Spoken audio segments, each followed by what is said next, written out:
Hello, I'm Mark Mix, President of the National Right to Work Legal Defense Foundation. Every year, the National Right to Work Foundation team of 20 in-house attorneys litigate hundreds of cases to defend workers' rights across America from compulsory unionism. While litigating thousands of cases since 1968, the Foundation has established many important legal precedents to defend and expand worker freedom, including a dozen victories at the United States Supreme Court. Today, we celebrate the 5-year anniversary of one of our most important Supreme Court victories, Janus v. AFSCME, handed down on June 27, 2018. Without a doubt, Janus has been our most impactful Supreme Court victory for workers' freedom so far. But the landmark Janus victory didn't happen overnight. It's actually the result of decades of strategic litigation. So let's dive in.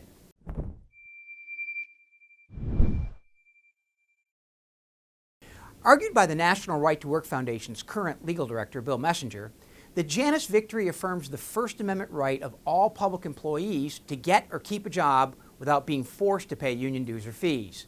This First Amendment protection applies to millions of government employees who were previously required to fund union political speech as a condition of their employment. However, Janus didn't just miraculously happen.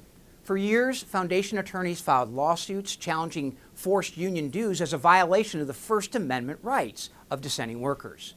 A handful of these cases went all the way to the Supreme Court. One such lawsuit, the 2012 Foundation-argued Knox v. SEIU case, was a major breakthrough that changed the tide against compulsory unionism.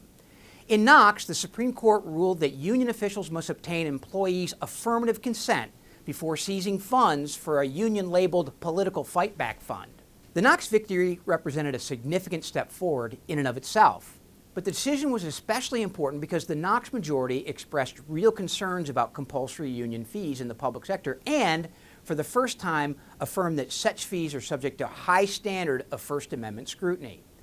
Foundation attorneys followed up Knox in 2014 with Harris v. Quinn, where the Supreme Court struck down forced fees for in-home care providers as a violation of the First Amendment. Moreover, a majority of the justices in Harris spent much of the decision expressing their skepticism of all government sector forced dues.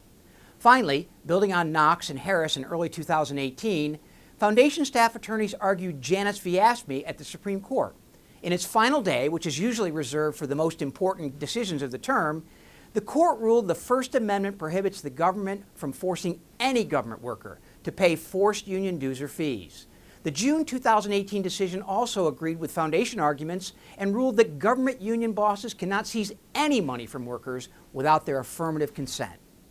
As a result of Janus, across the country, nearly 500,000 non-member government employees who had been forced to pay fees were immediately freed. But while the Janus ruling is clear, unfortunately, though, predictably, we've seen widespread attempts by government union bosses to subvert the ruling and implement schemes to block government employees from exercising their First Amendment rights. In response, Foundation staff attorneys have already filed over 50 cases to enforce the Janus decision, directly helping over 70,000 workers so far. Of course, there's more work to be done when it comes to protecting workers from coercive unionism. Government workers are now protected from being forced to pay dues to a union they oppose, but they're still subjected to union officials' forced representation.